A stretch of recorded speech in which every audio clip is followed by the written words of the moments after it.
Fingerprints and Chaos, but No Donuts, by Beckita, VivienneBlue.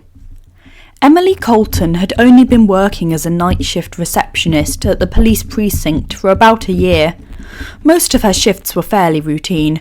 She was not counting on this one to be any different. In fact, it had started decently quiet. However, about 4 hours into it, several officers brought in some teens from a party they had busted. Most were processed fairly quickly, and parents and guardians were called. One slim boy with curly brown hair, however, caused a flurry of activity when his fingerprints were revealed to be flagged. He was deposited in a chair in the front office while calls were made. Do you know what's happening?" the teen asked her hesitantly, confused as to why he had been left there while the officers processing him hurried out of the room. "I'm sure someone will explain," Emily said kindly. Truthfully, she was confused. She had stepped into the break room for a second to grab a fresh cup of coffee and overheard something about the FBI, but she really had no clue as to the reason for the excitement. Within half an hour, a pair of FBI agents came storming into the precinct, followed by a social worker from Child Protective Services. "We have all the paperwork here authorising the swab," one of the officers was explaining. The social worker was looking over the papers, nodding. "This really is not standard procedure," she was muttering.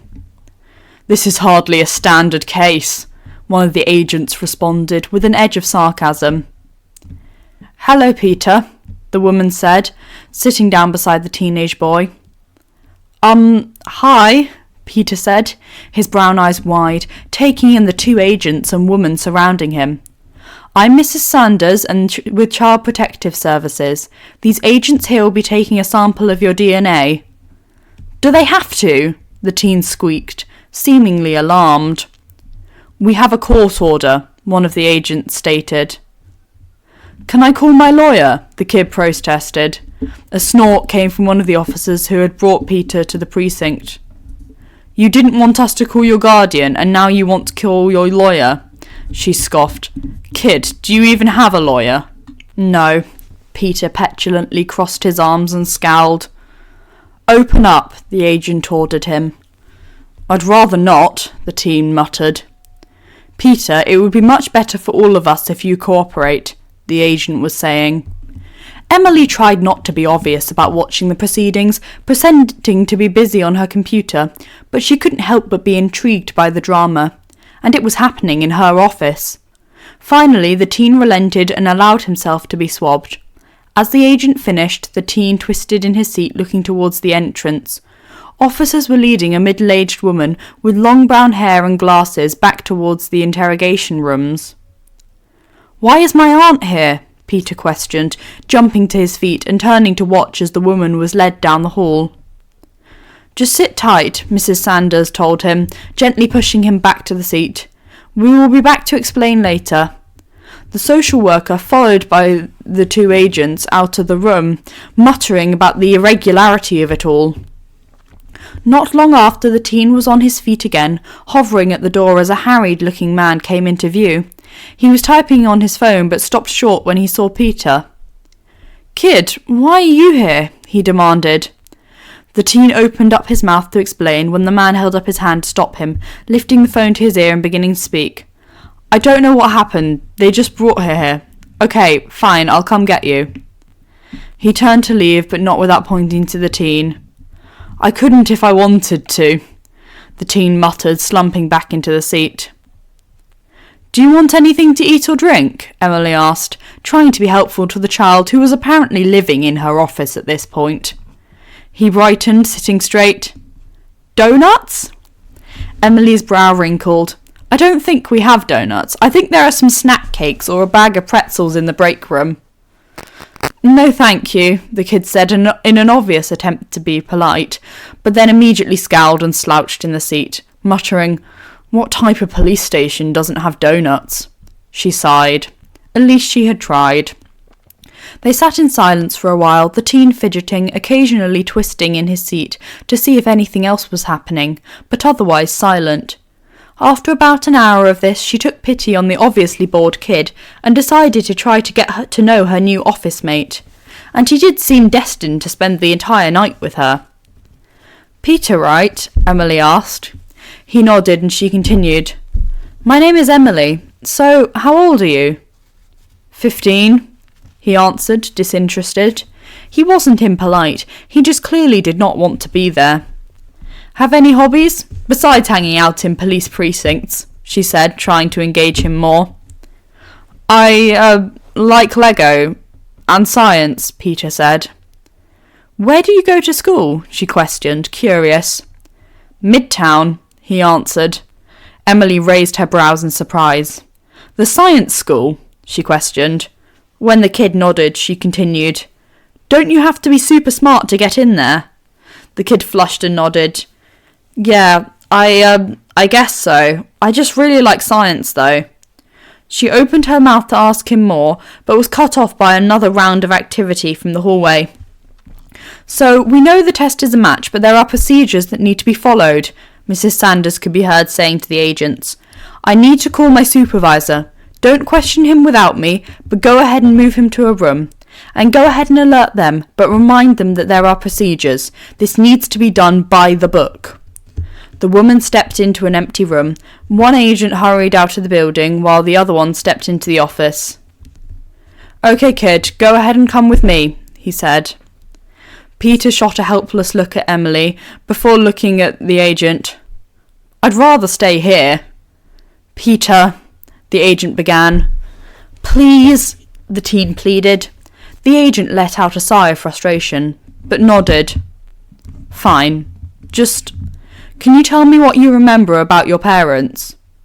The teen's brow furrowed in confusion. "They died when I was 4. I barely remember them." The agent nodded again and left the room, leaving the teen alone with Emily. Peter looked like he didn't want to talk, so she was content to do her work while he sat quietly. Within 20 minutes, the agent that had left entered the building again, this time accompanied by Tony Stark and Pepper Potts Stark? Iron Man! Emily had to remind herself to breathe, seeing the Avenger stalk purposefully down the hallway. The man glanced over to the office, pausing and eyes narrowing. He changed course and marched into the room. Peter shot to his feet, eyes widening. "Peter Benjamin Parker!" he roared. "What are you doing here?" "I can explain," the teen said quickly. Iron Man knew Peter. Who in the world was this kid? "Tony, you can deal with Peter afterwards," Mrs. Potts Stark said patiently from the doorway. She turned her gaze to the boy, saying sternly, "We'll discuss why you are here later, young man." Peter gulped and sat back down. The second agent came into the hallway from the interrogation rooms, followed by Mrs. Sanders.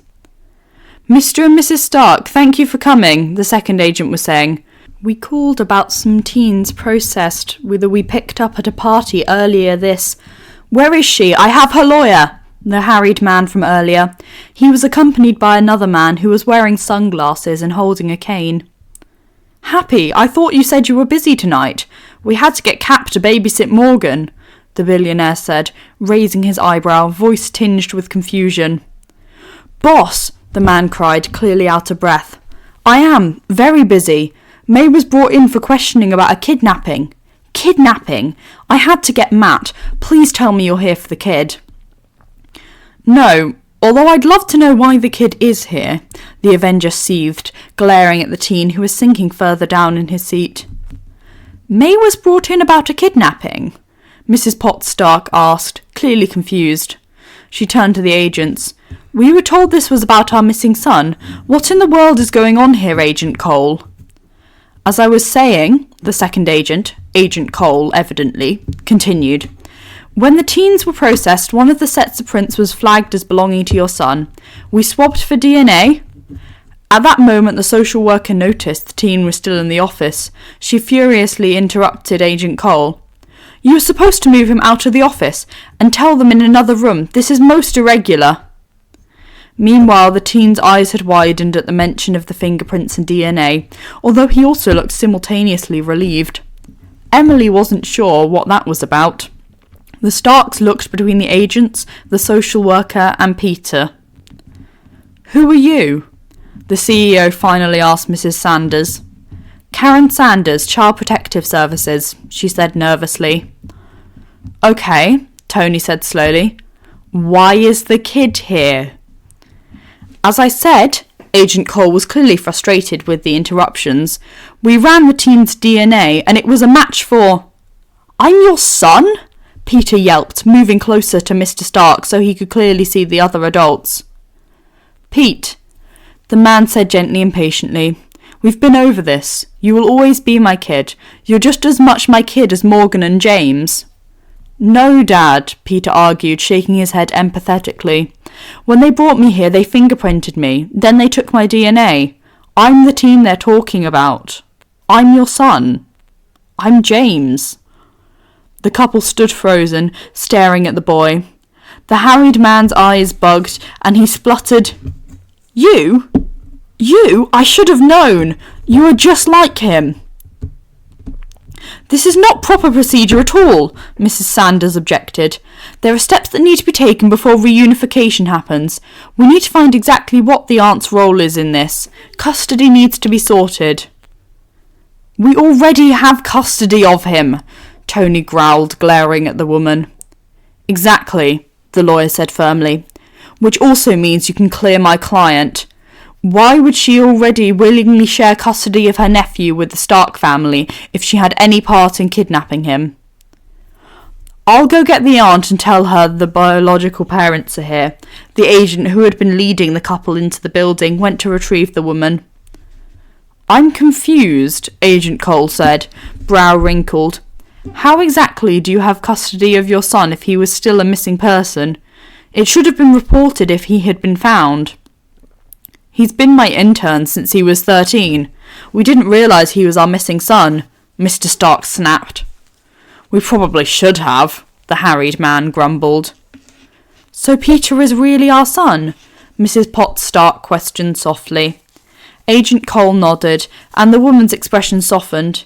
The boy grinned as she drew him into a hug, planting a kiss on his temple. Welcome home, sweetie, she murmured.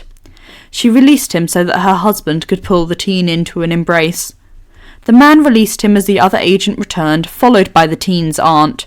Peter hovered close to his father, but also seemed relieved to see his aunt. Why are you here? The aunt asked in confusion when she saw the couple. She turned to the agent who had retrieved her. I thought you said my nephew's biological parents were here. Your nephew was identified by fingerprints as James Anthony Stark, the agent explained. A rapid DNA test confirmed it. Oh, well, she said after a beat. I guess that makes the custody arrangements easier. I was worried about how I was going to explain to Peter's parents that they would need to share custody with Iron Man. Or I guess it's James now. Peter grimaced. Can I still be Peter? I'm used to it. Maybe don't tell Rhodey or Bucky or Cap, but I'm not as fond of the name James anymore anyway, the Avenger muttered. There were murmurs of agreement before his wife added, Quite frankly, one Anthony is enough trouble as it is. We were planning on changing it to Peter Benjamin Stark when the adoption was finalised anyway. I'll just get our lawyers to go ahead and push that paperwork through. Adoption? Agent Cole questioned, absolutely befuddled. Well, clearly not now, the CEO replied, exasperated. She addressed the lawyer. Could you let everyone else know to get started on that, Matt? Of course, the man agreed. He then turned to the harried man. Would you go ahead and drive me home, Mr. Hogan? Emily watched as the lawyer and the harried man, Mr. Hogan, left the building. This really explains so much, the aunt said. I always said he was just like you, Tony, although he must get the politeness from you, Pepper. It really does make so much sense now, though, Mrs. Stark-Potts murmured in agreement. I guess we should also discuss the adjusted custody agreement, the aunt added. Definitely. Shall we continue this conversation at the tower? Mr. Stark agreed. He then turned to the other occupants in the room. Is there anything further you need from us? The social worker shrugged, looking utterly confused. I guess there is no reason to go through a reunification process if you already have joint custody, and were planning on adopting him? An equally bemused-looking police officer who had been watching the entire event played out stepped forward to add, "We won't be bringing charges against the kid. We just needed a guardian to pick him up." Tony nodded, giving them his best press smile. "Wonderful. We will be leaving then. Agent Coles, please contact my lawyers if you need anything further from us." "Of course, we are thrilled for you, Mr. and Mrs. Stark, and quite happy to see this case have such good closure." As the family moved towards the exit, Mr. Stark threw his arm around his son, declaring, "When we get home, we can also discuss how long you'll be grounded." "What? Dad?" Peter yelped. "Why am I getting grounded?" "We had to pick you up at a police station, Rue," his father said tersely. "But I'm your long-lost son, and you wouldn't even know that if I hadn't been brought here to be fingerprinted," the teen whined. "This is a happy occasion." "And we are happy," his mother said from beside him, "but you were picked up at a party when you told us you were at Ned's." "Mum, that's so unfair," the boy complained miserably, shoulders slumping forward. "Police station," the billionaire said pointedly. The other occupants of the area were left staring at each other in complete disbelief as the group exited the precinct. "So, do your cases end like this often?" Emily cheerfully asked the bewildered officer, agents, and social worker. They shook their heads, positively confused over what had just happened. Emily, meanwhile, was thrilled to recount her version of events to her boyfriend when she arrived home after her shift. And when the news broke that the missing James Stark, now Peter Stark, had been found and reunited with his family, Emily was more than happy to share with her friends the details on how it had happened. Peter seemed like a good kid, and he deserved a happily ever after. She did, however, wonder how long he ended up grounded. And while she didn't understand the connection, she did notice the absence of Spider-Man from Queens for the next 2 weeks. Thank you for listening. I really hope you enjoyed. Have a lovely day.